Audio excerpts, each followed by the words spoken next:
Hey, let's do this, America. That's right. That's right. How's it going there, people? This is Dr. Mike Sevilla here. And hey, look who's with us. It's Dr. Gerry Tolbert. Hi, Gerry. How's it going, buddy? Good, Mike. How's it going? Good. As you can see, Gerry, I'm not here in Family Medicine Rocks World headquarters. I am here. You're in the annex. That's right. Yeah, I am in the undisclosed location. No, actually, I'm here. It is just before 5 p.m. Pacific time, just before 8 p.m. Eastern, and I am here in the SoCal. That's what the kids say.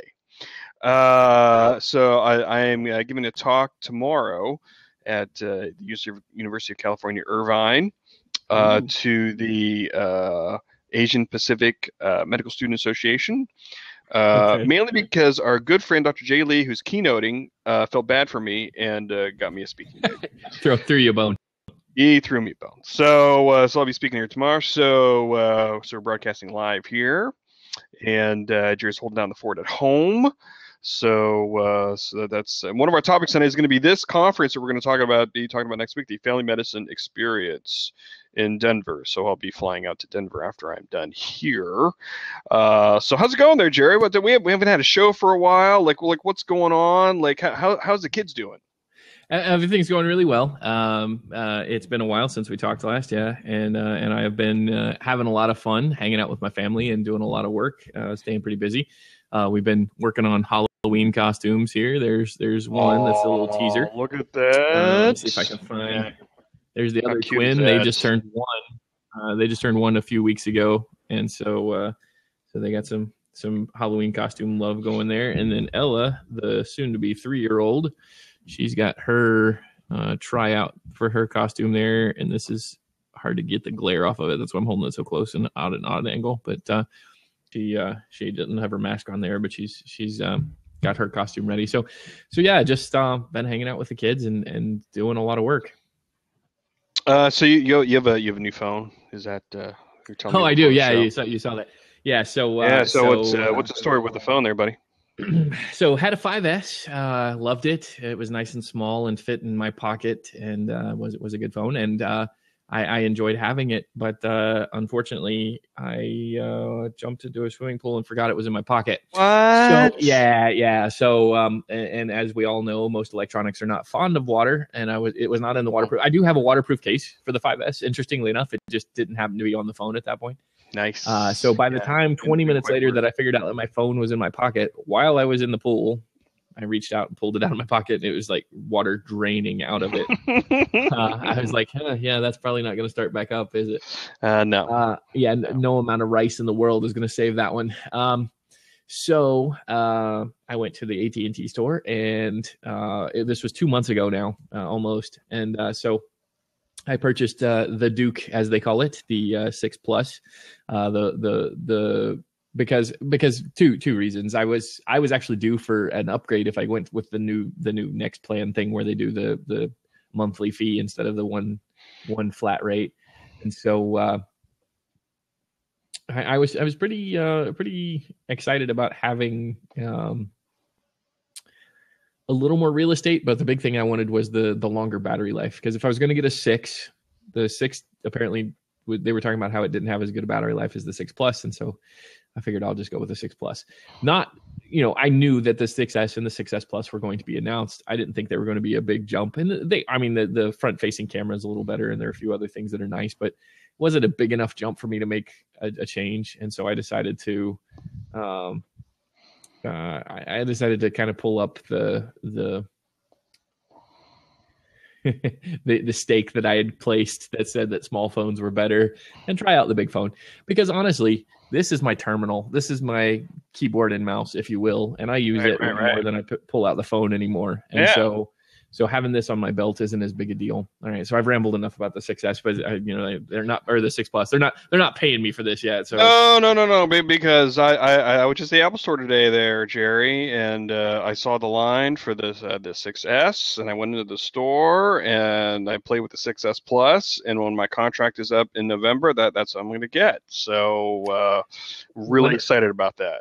When I got it, I have an iPad Air 1.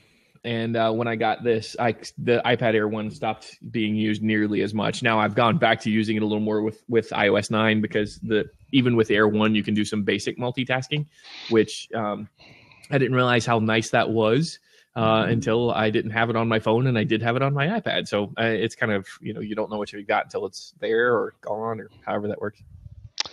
So yeah, so really. So I tried like the clicking, with the menu and stuff. 3D touch.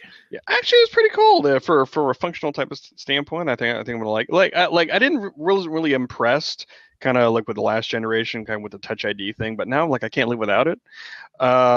So I think this kind of thing is going to be the same thing. So and like the live kind of picture type of thing. Yeah, I was a fan of that. Actually, the thing that I was most excited about from the keynote was actually the iPad Pro. To be brutally honest, I've got an old MacBook Air, and this is first world problems here. It's an old MacBook Air, so it's still in great shape, but I just don't like lugging it around. Excuse me, I've got my iPad in my bag everywhere I go, so I end up carrying 2 devices. If I could max out the iPad Pro with the keyboard and the pencil and all that stuff, that's probably going to be my new workstation because I don't do enough stuff that requires a full-blown computer to really need a portable one. So, that's, for people that aren't, doing a whole lot of programming or a lot of other things that do heavy lifting, an iPad's a great thing. I mean, it was my only computer. The regular iPad was my only computer for a long time. So. So cool. So, let's see what else. So let's kind of get into this topic here. So this is, just for, I'm really excited about our annual meeting next week, in Denver, our annual family practice meeting of the American Academy of Family Physicians. And, so it's kind of breaking down, the first part of the week is kind of the business type of week where we have our Congress of Delegates where we talk about policy issues and the second half of the week is more education. It's, I totally understand, Gerry, not hauling the whole family out because of the twins and all that kind of stuff. I know you were there last year, looking forward probably going next year because it's going to be in Orlando. Not only that, I have to be there next year. This year, so with the convener duties for this year, I didn't have anything that I had to be there for. There were some things that would have been great to be there for, and I really wish I could have been, or could be. I guess it hasn't happened yet, but my, the transport, like you said, and leaving. The options are either leave my family for 5 or 6 days, which my wife would probably shoot me if I did that, or take them with me. And to bring them with me was just going to be not only a giant undertaking, but a very expensive giant undertaking too. So. So this year, this will be the second year where during the education part of the meeting, the FMX, like down here, is going to be having social media ambassadors. So there's going to be 4 of us. So me, of course, how can you not? Okay. But of course, our good friends, Jen Brohl, who did it last year, did an awesome job.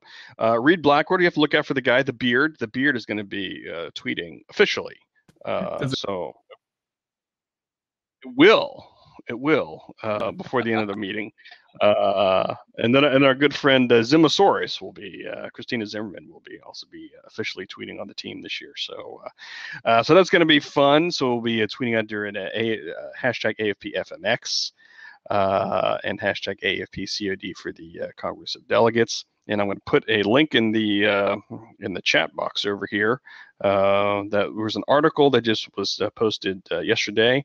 Talking about social media and family medicine and how we need family docs using social media communication, digital communication for advocacy efforts. And I was lucky enough to do a podcast also with our good friend Dr. Wanda Filer, who's going to be installed as president next week, and also our good friend Jay Lee, who's president of the California chapter, talked about social media and leadership as a podcast. And there's also that article there for people who are not seeing this. It's at AAFP.org.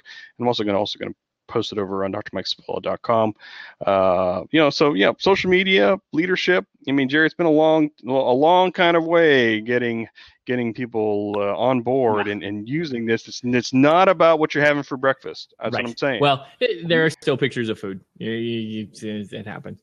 But no, you're right. And it's been probably 10, 12 years now that we've been pushing for social media involvement. I know a lot of social media platforms aren't quite that old, but I'm pretty sure that Facebook is close to that old. 2004, wasn't it? Something like that. Yeah. And so, we've been trying hard for a long time to get that going. Even if something as simple, back in the day, I can say that now, I'm old. Back in the day, we created just a bulletin board system, or a fundamentally the same thing that you would use as a it was a discussion board, basically, where people could go and talk about family medicine for the residents and students, just as a proof of concept. And now, look at where we are. Let's go. So I'm really hoping we're going to get some good stats next week, getting more people, telling the story of family medicine, using Twitter and Facebook and all that kind of stuff. It's not just our little bubble of people. We're going to try to get other people involved, and it's really kind of catching fire out there and getting some momentum out there. I'm very excited about it. I mean, it's just I'm seeing it more at state meetings now. I'm seeing it more used even at the local level, talking about primary care, talking about family medicine, talking about things that are important to us. Even things like direct primary care. That movement there is definitely using digital communication to tell their story, get the people out, to network with people across the country about direct primary care. So I know they're using it a lot as well. Yeah, it's. I'm making sure I wasn't muted there. It's definitely a platform for communication that makes it very easy to have discussions that you wouldn't otherwise be able to have. That's the National Conference of Constituency Leaders. We've got a ongoing discussion happening in the in a Facebook chain of messages, basically, that has been going on since the conference, and it will probably be going long after this conference. So 5-6 months worth of messages, from everything from social justice discussions to discussions about this trip to FMX and to COD. Excuse me. It's a pretty amazing thing that core group of people can be a part of that discussion, and some of the legislation, some of the legislation is not the right word, but some of the like policy. The policy and decision making things that we do on an academy level are being discussed and sussed out, how we want to word those things and what we want to bring forward. And for people that aren't able to be there or be a part of that discussion in person, they can be a part of the discussion in that way, and it opens it up to everybody, so that you've got all these people that are able to have their voice heard. Like you said, even if they're not there to tell the story on site, they can give their story to somebody else to tell, which is pretty sweet. And the Academy is also live video streaming a lot of the business sessions from our Congress of Delegates. That's going to be starting, I believe, on Monday morning. So there's a lot of speeches, and especially when it comes to the running of candidates, but also presentation by all of the officers, kind of summarizing the year that was. Also, some of the guest speakers from other medical and health organizations also bring greetings from there, and I'm glad that they're doing that, because there's a lot of docs, who are not able to get away because for whatever reason, work obligations, family obligations, both. I'm glad they're able to have an opportunity to do that. Like Gerry. Exactly. We're doing it for you, Gerry. Well, and I appreciate that, because even if I, the times that I've gone, and it's kind of like iPhones. It's every 2 years that I upgrade. No, it's that idea of it's usually every couple of years that I go, and so from that standpoint, being able to watch it when I'm not there and to be able to participate, even through social media, is very handy for me, and it allows me to not stay behind or to not fall behind. I'm not getting the information 6 months later or 3.5 months later or whatever. I'm getting it at real time and being a part of the discussion at times, even though I'm not there in person, which is really handy. So we have no really structure to this show. We're just going to bounce around everywhere. Let me switch to a different topic. So I do want to go back to some of your other work, like GeekDad. So tell the people about GeekDad, kind of update them on what's been going on. It's been kind of cool, actually. So one of the things that I have been that was sort of a goal of mine when I started doing blogging and social media stuff was to eventually. I've always read, or not always, but for a very long time, I've read GeekDad even before I was a dad. And now I am at a point where I'm actually writing for them and doing some other things. And one of the things I'm working on is a video project called Ask Dr. GeekDad. Essentially, for the starting point here, what we're doing is some videos. They're 2 or 3 minutes long that talk about certain healthcare topics. We're going to be talking about I've already put up a couple of them. You can visit geekdad.com and see kind of what that's about. It's a lot of pop culture and parenting advice. It's not just for dads. It's just it's a bunch of dads that do the writing. A lot of times there are some moms that contribute too. So it's more about how do you look at pop culture through the lens of being a parent, or whether you are currently or just deal with kids on a regular basis.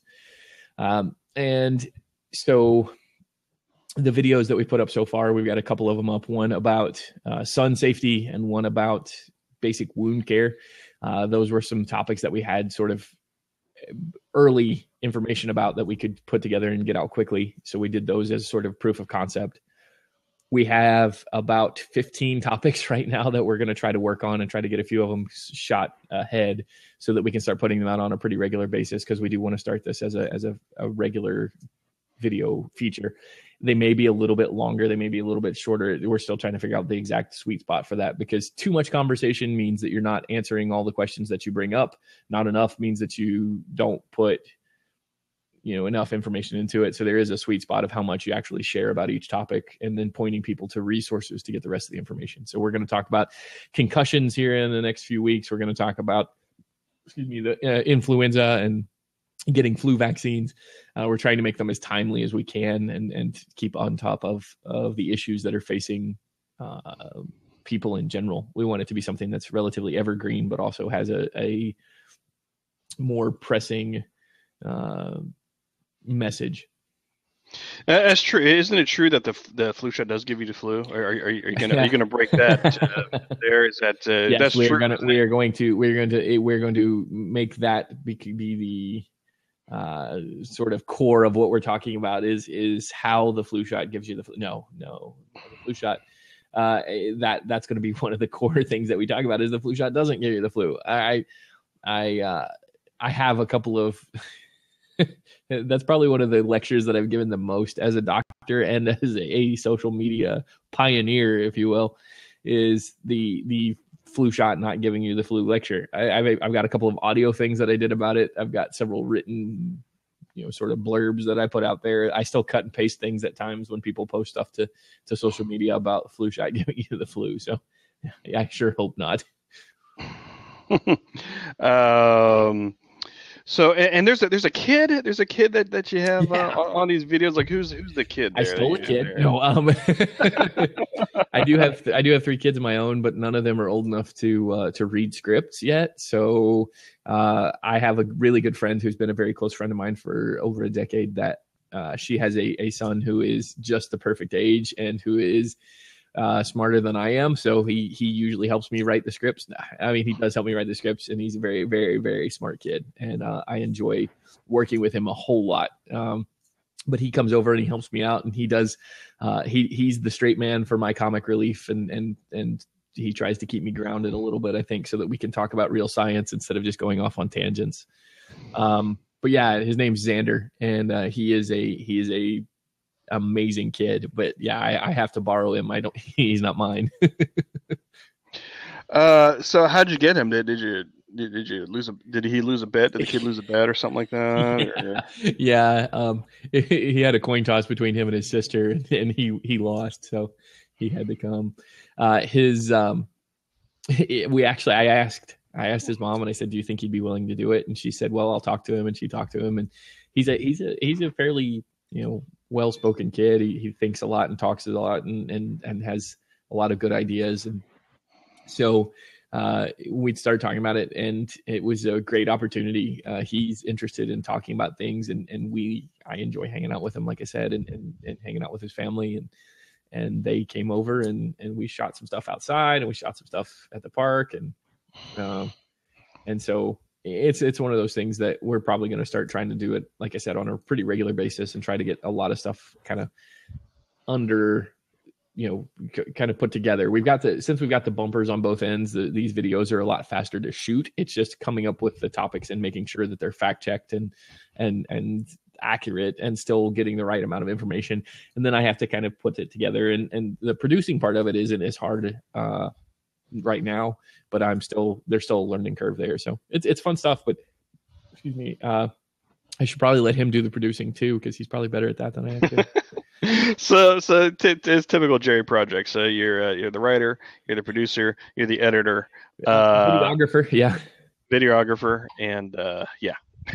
I mean, I come from, and this is funny because if you listen to, I don't know if you listen to the Nerdist podcast, but Felicia Day was just on there, and I've always laughed about Chris Hardwick and Felicia Day both.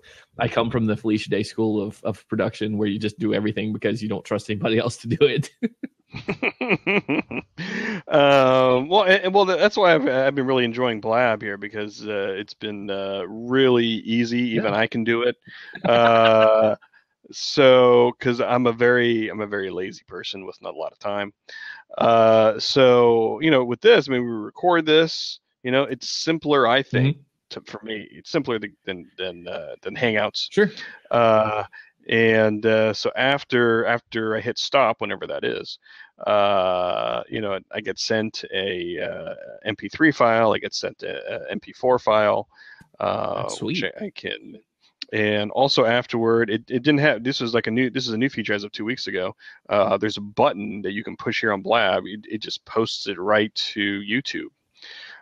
Because before I was taking the MP4 file and then uploading it, but now, I mean, they've uploaded. They're doing that like themselves. The platform does. I'm like, wow. So even I can do a podcast now. Yeah. So, and the social media is so tightly integrated. That's really handy. You can do all your promotion interface. Yeah. So what I'm hoping to do next week is maybe to get some interviews, and if people are brave enough to try to maybe even come on video. Sure. If not, I'll just use the audio part, because I mean, it's for people who aren't like us, right? Trying to get them into a Google Hangout is kind of like pretty tough, and it's getting a little bit more and more difficult to record a Skype conversation, like with all these software and stuff, and it's just not ideal. And Skype breaks down, and yeah, I mean this breaks down sometimes, but not as much as Skype. So I'm really enjoying this platform, and I've been experimenting with some of my friends, and some of them do kind of this kind of like back and forth, and then towards the end, if there are other people who are watching, which they are not tonight, you can bring them in. Cool. and add them to the conversation. So yeah, I've been listening to the audio from a couple of those things, and the Nurses Week audio that you put into your podcast stream. I listened to that the other day. That was we won't even talk about that because that's a whole show unto itself. But I just I'm glad that you put that up. I really am, because that summed up a lot of what I was hearing just around me. And my dad, before he was a doctor, my dad was a nurse, and so even he was pretty livid. Yeah, I'm surprised those guys aren't mad at me, because I kind of stole their I kind of stole their thing. Well, because they weren't ready to go live yet with their own little podcast. So I'm like, I just did a little experiment and see, I mean, how many people checked it out, and I mean, it was a good amount of people. So I mean, I enjoyed listening to the audio later because I just didn't have time at the time that it was running. But I mean, I listened to my podcasts in the car a lot, and they had me. If somebody was driving by me, they'd see me just nod as hard as they could. I was like, that's the way it's going. Yeah, so if I can just get something off my chest here, Gerry, it's just something that's just really, really getting me upset. really getting me. Yeah, no, I don't want to scare the people like that. No, I'm really upset because us as family docs, I think we're getting really embarrassed on social media. We are just not doing what we should as far as advocacy wise. You probably seen or heard of that. Hashtag I look like a surgeon. Yeah. Those people are having our lunch out there. And last week, this Nurses United, they're like all over social media. I'm proud of them, but us family docs, we're doing nothing. We're like doing nothing. We are just like broadcasting. Everybody has their own little niche of what they want to broadcast. We're not really kind of helping each other. I'm really mad about that, Gerry. So unity is important. I do agree with that. I'm not going to disagree with that. But there's this hashtag. I don't know if you've heard of it. This FM Revolution hashtag. Yeah, but everybody does one-way broadcast. No, I know you're right. And I am the only one that's retweeting that. Right. You're not the only one. You're not the only one. I mean, I do. It's like, come on, people. This is not how you do a community. You just and next week, I think it's gonna be really important next week where we just kind of say, hey, we're family docs. This is what we do. We have the right solutions for health policy, for clinical medicine, all that kind of stuff. Right. And I hope we really just kind of come together, and do it. Well, and I think part of it too, and this is going back to something you said earlier, talking about getting people, in our groups to join the hangout. We come from a group that is very much about face-to-face community. We're family physicians. That's what we do. We build communities literally around ourselves. Hundreds of people that we see on a regular basis that are our community.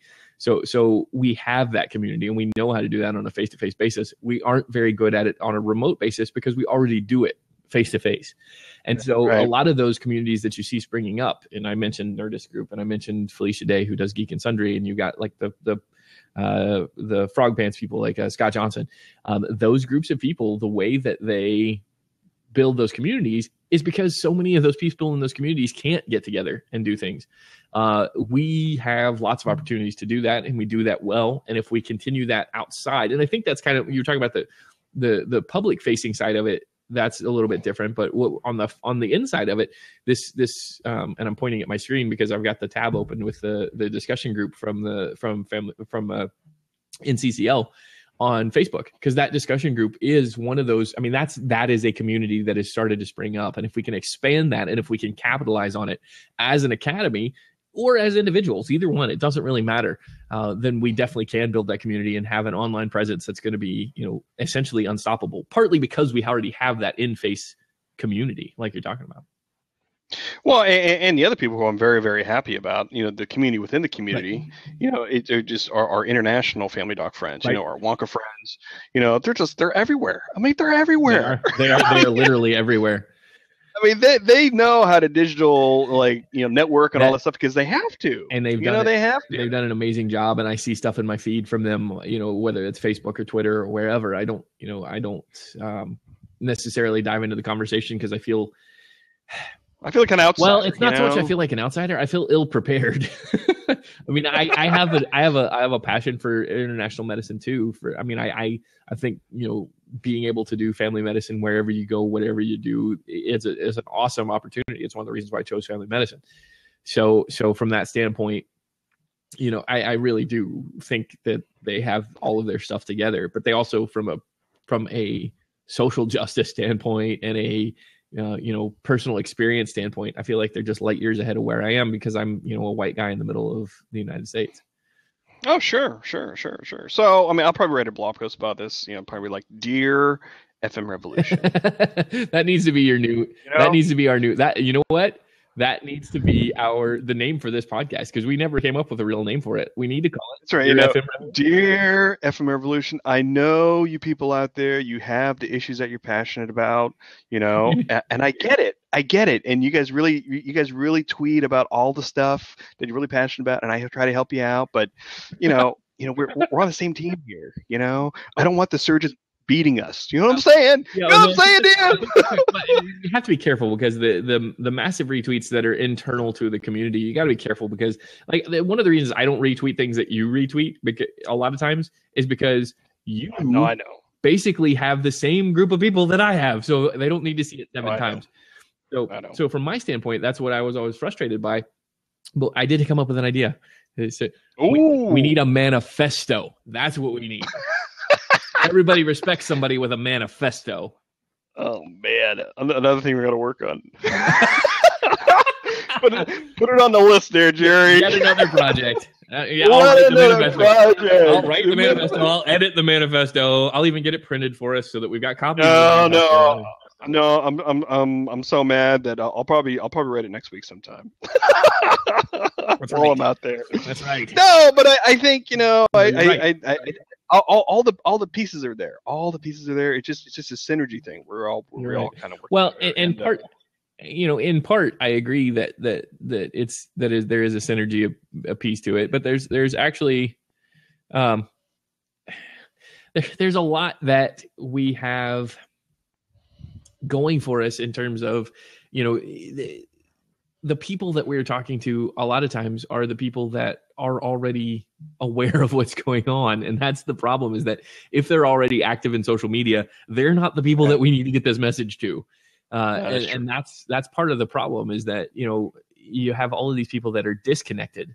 Those are the people that we really need to connect with and bring them into the conversation. And that's part of this whole thing with being convener for NCCL this coming year. That's been my sort of I don't want to call it the focus. My focus is just making sure that the conference is No. I mean, my conference. Focus adequate. It would be awesome if it was good, but adequate would be. No, I mean, right after this Denver conference, this is when you just really sort of start, launching things. Getting ready for next May. When you are the guy, NCCL, you're the NCCL guy, and trying to get things kind of, trying to build some buzz there. Right, and that's part of what I'm doing, and that's actually, we were talking about video editing and other things, and that's one of the things that I'm gonna ride George Lucas's, and in this case, I guess, who's the little guy? I can't think of his name. I just blanked on his name. No, yeah, you are a little guy. You're right. No, I'm talking about J.J. Abrams. J.J. Oh, Abrams. right. Exactly. I'm going to ride his coattails a little bit. We've got something since NCCL this year falls on May the 4th. We've got a little bit of a teaser. Oh yeah. Oh yeah.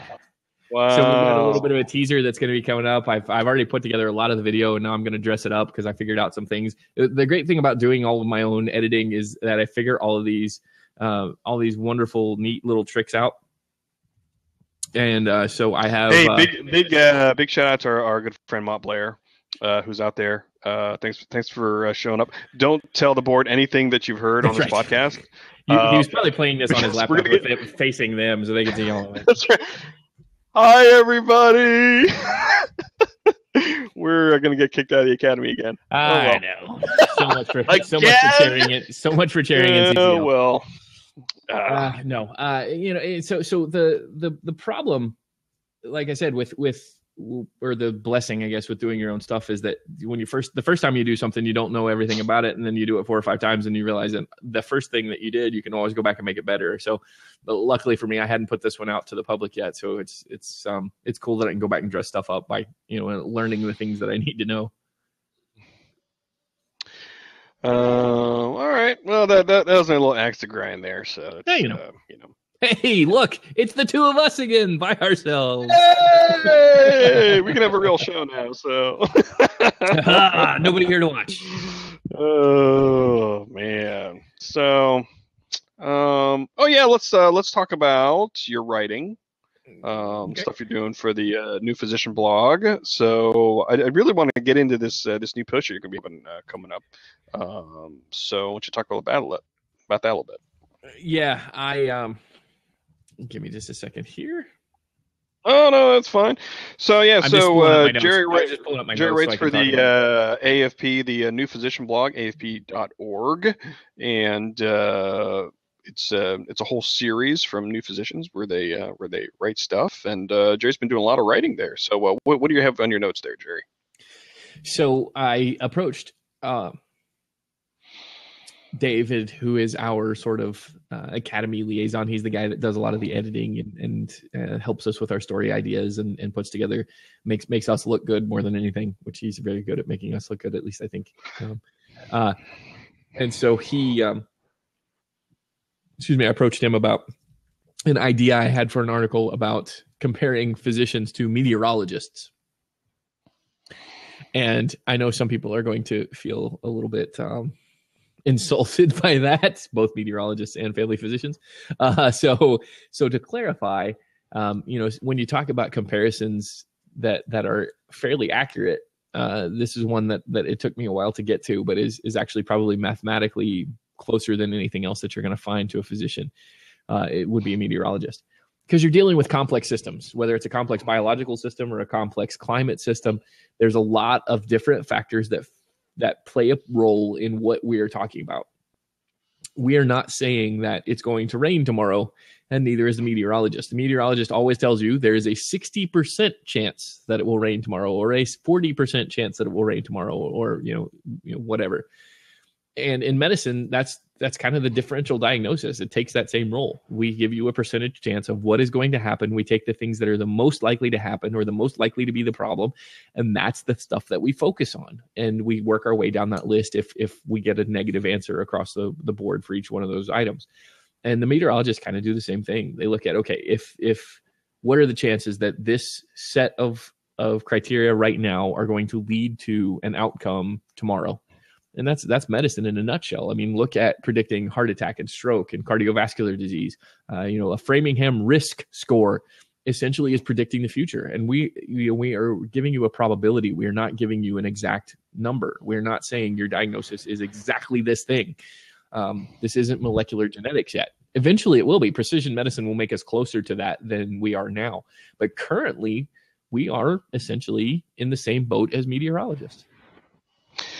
Which is really interesting, because for the last few days, and actually today, all live on the internet, our friends up at Stanford Medicine X, which I was at last year, was awesome. But they're live streaming all their stuff. They had a whole kind of session on precision medicine. Right. And one of the themes of that whole conference is patients getting their own data. So patients getting their own data and kind of being their own meteorologist, and saying, they can make their own predictions and some of the questions that they've been having, which is really good questions. What tools do they need to help try to interpret some of this, other than, the medical community, and how can they do this themselves, which are very good questions. Right. They're excellent questions. And the answer, unfortunately, is, we're better at it than they are because of our training, but we're still not that great at it. But if you look at things like, and they brought this up today, but I've been doing a lot more reading about it here these last few weeks, and we've talked about it for the last 3 years. Things like Watson, where you've got a computer that can take context, take facts and put them together with context to give you information. And Watson's actually a better diagnostician than a large percentage of physicians, if you look at his track record. And so, it's all about, just like any other system, garbage in, garbage out. If you've got good data flowing inward, you're going to get information back out that is very good. And so the same thing goes for systems for people monitoring their own healthcare. If they are monitoring their own healthcare and getting good data back, whether that's from their Apple Watch or from their Fitbit or from their scale or from their physician's office, if they're getting their information from the physician's office, from their chart, their blood pressures and their heart rates and all those other things, they have to have good data, good quality data, good discrete data. It shouldn't just be just big jumbles of things that can't be parsed out. And it has to be a way to plug that into a system that can give you an accurate prediction. Because honestly, doing this by hand, nobody's good at it. I mean, there are people, in broad sweeping terms, there are people that are better at it than others, but nobody is really good at it. And the top level diagnosticians in medicine even are not more than a decade away from being replaced, honestly. I mean, the computer systems are never going to replace us as physicians, but as diagnosticians, they may actually replace us sooner than we think. Or at least it's not that they're going to replace us. That's a bad way of putting it. They're going to be an adjunct to what we do. They are going to be the thing that we can go to, even as physicians, and say, all right, well, we've narrowed it down to these 5 or 6 things. and make it so that the computer can actually have, or the Watson or whatever you want to call it, can actually have a better chance of getting to the answer than if you gave it 50 things. Yeah, I mean, it's interesting. I mean, because you have this kind of the same kind of set of data, and we have how we can interpret it, but then patients would have this data as well, and then they could use computers, they can use other type of things to kind of run some of the same algorithms and say, oh, this is what I get, and then this is what you got, because you have a little bit of more experience on your end. How can we kind of work together, for treatment plans, for management and all that kind of stuff. Yeah, and it's also about making it real too. I mean, if they see those statistics and they see those numbers, they know that those numbers are real, that we're not just pulling them out of our ears, that they're really coming from somewhere based on fact, or at least based on prior knowledge. So interesting. So when does that piece come out? Is it coming out soon? Do you know, or did they tell you? Or? Well, David, I talked about it. He's thinking somewhere. There's all this stuff with FMX and the COD, so there's going to be some articles coming out of that. But sometime in the next couple of weeks, it'll be on the AAFP Leaders blog, blogs.aafp.org, and it's the it's not Leader Voices. That's the big people. We're the kids. We are Fresh Perspectives. That's what we're called. Fresh Perspectives on the AFP blog site. So how'd you come up with the topic then? I mean, it's just there. I mean, I guess you're pretty interested in precision medicine. Yeah, I'm very interested in precision medicine, and one of the things that they've brought to me at the place where I work right now, the corporate sort of direct primary care, on-site corporate care, whatever you want to call it. I don't think it really has a name yet.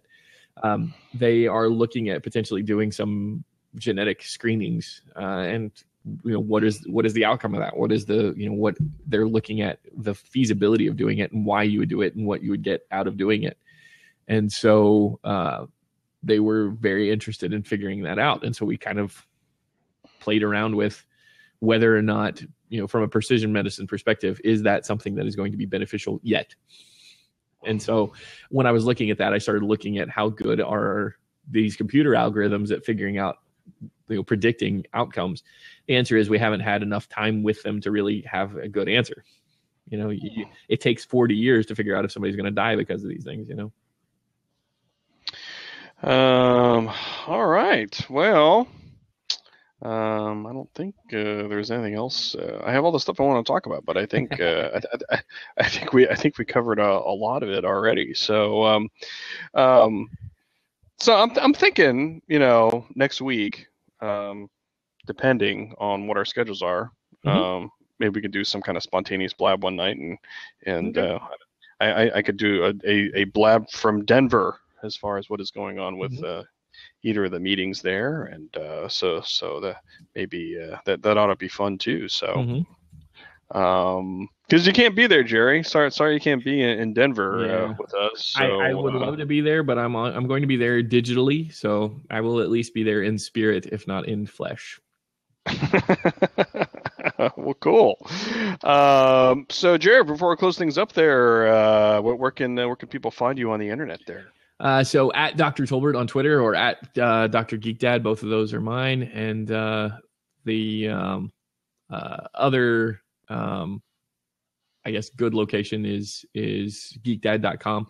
If you go there and check out the website, I'm an occasional contributor there. There are lots of other guys that do a lot of writing there, and it's a great group of guys, and great place to look. So, and then the Leader Voices blog, AAFP, blogs.aafp.org. Then we're Fresh Perspectives, not the Leader Voices. I keep saying that, but it's the Fresh Perspectives blog, which is us new guys. And that's the new guys and gals. It's a new physicians blog that covers a lot of broad topics that are pertinent to new physicians and people that are still relatively early in their practices. Well, cool. And if you can find me on Twitter, you can see it there, Dr. Mike Sevilla, and also drmikesevilla.com. And just follow us at our big family medicine meeting next week. So hashtag AAFPFMX, hashtag AAFPCOD, and of course, Family Medicine Revolution, FM Revolution. So so I will stop the recording, and then we will go into some post-show stuff here. So say goodnight, Gerry. Good night, Gerry.